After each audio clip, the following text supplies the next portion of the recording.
and thank you for joining me this week in the studio. I'm Amy Nicole, and I'm coming to you from gray and on and off rainy South Texas in my very dingy restaurant clothes.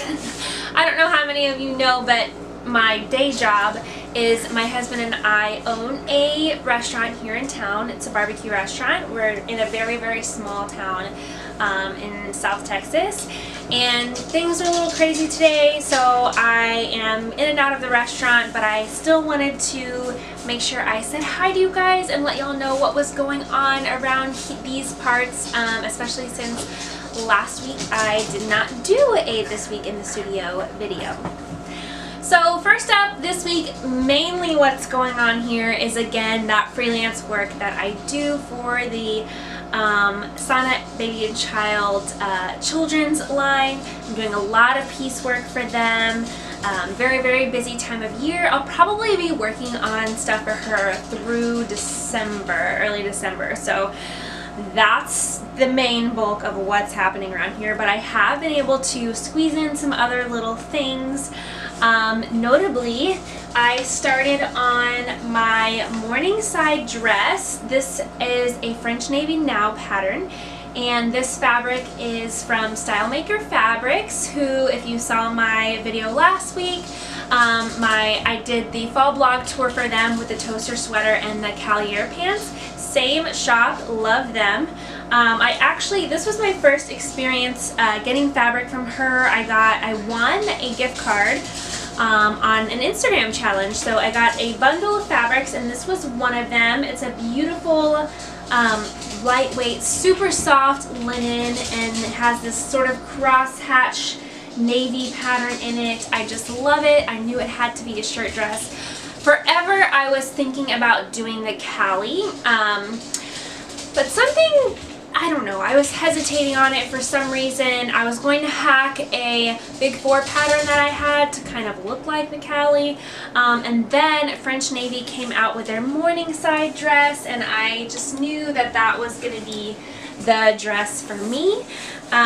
This is the pattern. I'm doing this version with the cute little ruffle sleeves. So, and I did the pleat back instead of the gathered back. I can't wait to see how it turns out. All I've really done is the placket and connected the front and back, the yoke. The side seams aren't connected yet, so I still have a ways to go. I haven't put in the buttons or anything. But that's this so far. I think it's going to be a super classic, like easy to throw on look. I might try to finish it for a rehearsal dinner I have to go to on Saturday. I don't know if I'm going to have time. But that's the Morningside dress. And while I have it out, someone asked me about my project bags. They asked if I bought or made them. I don't remember who you are.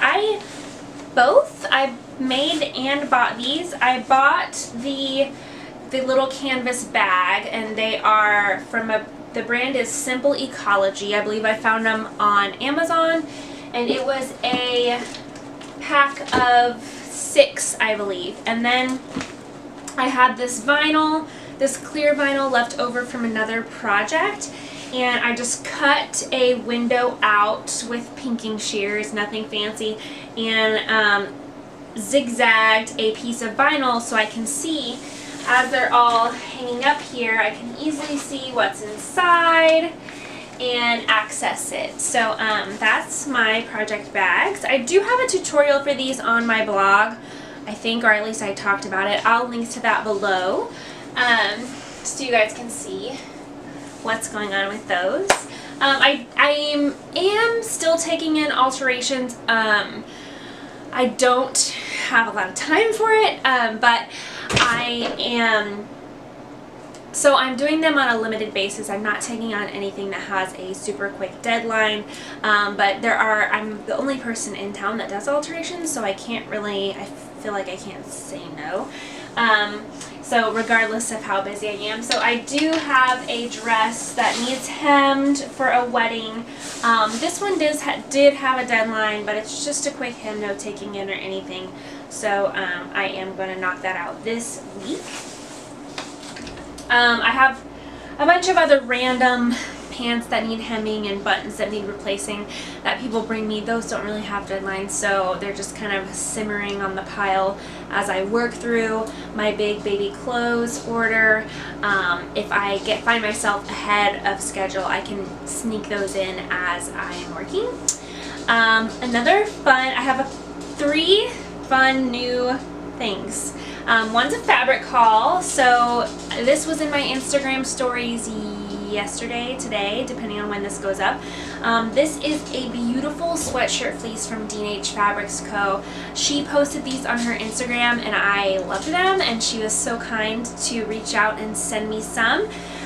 So this is a black sweatshirt fleece. I would say it's a little lighter weight as far as a sweatshirt fleece goes. Has a decent stretch, and my favorite part, I don't know if you can see it, but it has these cute little confetti colored flecks in it, which I love. I think that is just gonna make whatever I decide to make, which I think I know what I'm gonna make. It just kind of elevates it and makes it more than just a black sweatshirt, you know what I mean? It adds a little fun, and you know I love fun, so this is like my version of a black sweatshirt. Obviously I can't have just a plain black sweatshirt, so I think I'm going to make the Hazelwood top by Krissa Patterns, Krissa fabric. It's a really cute swingy turtleneck top. I'll link it below. I just need to double check that this has the right amount of stretch for that pattern, because it is a turtleneck, so I need to be able to get it over my head. But this is going into the wash today. Very, very excited about this. I last winter was thinking about my fall winter wardrobe, and as it's coming up I'm sort of thinking about it again, and I don't have a ton of me-made knits. I don't have a ton of really long sleeve, like sweatery type things at all. Granted, it doesn't get that cold here, but when it does, it's nice to have something to snuggle up in that's still cute. So that's why I wanted to make that toaster sweater for the Style Maker tour last week, and then another sweater out of this, and I think I'll really have a good foundation for a fall winter snuggly wardrobe. Very excited. This came in a few weeks ago and I forgot to tell you guys about it. It's my Palmer and Pletch Complete Guide to Fitting. This is the newest edition. It just came out in September. My aunt got it for me for my birthday. I am so excited about this. I really want to up my fitting game.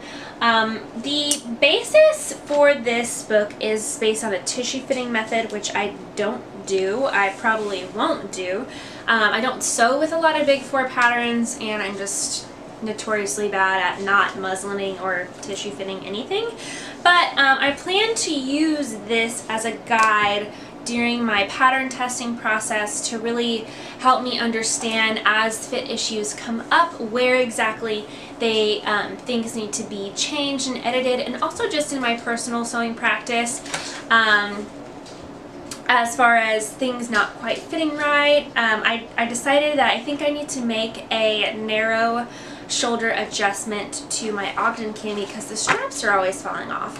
So this is going to just be invaluable as far as an addition to my sewing library. So I'm very excited. I'll link it below if you want to pick it up. But it's really cool. They show you pictures and diagrams. So the pictures will kind of exhibit fit issues, and then from that they show you how to make adjustments to accommodate for those issues. There's different chapters on different parts of the body, common adjustments that need to be made. Very, very excited about having this around. I want to really, I know I'll reference this as I need it, but I want to really sort of dive in to the different body areas to have a better understanding after I release my next pattern, because that one's already very much in the works. So depending on how testing goes, I'm not going to go back and make any changes to that one, but after I release my next pattern, I'm going to do a little overhaul of my block. I really want to perfect that and make sure that all of the fitting is fitting great. So I think this will come in very much handy. Another fun and terrifying gadget that I just acquired is this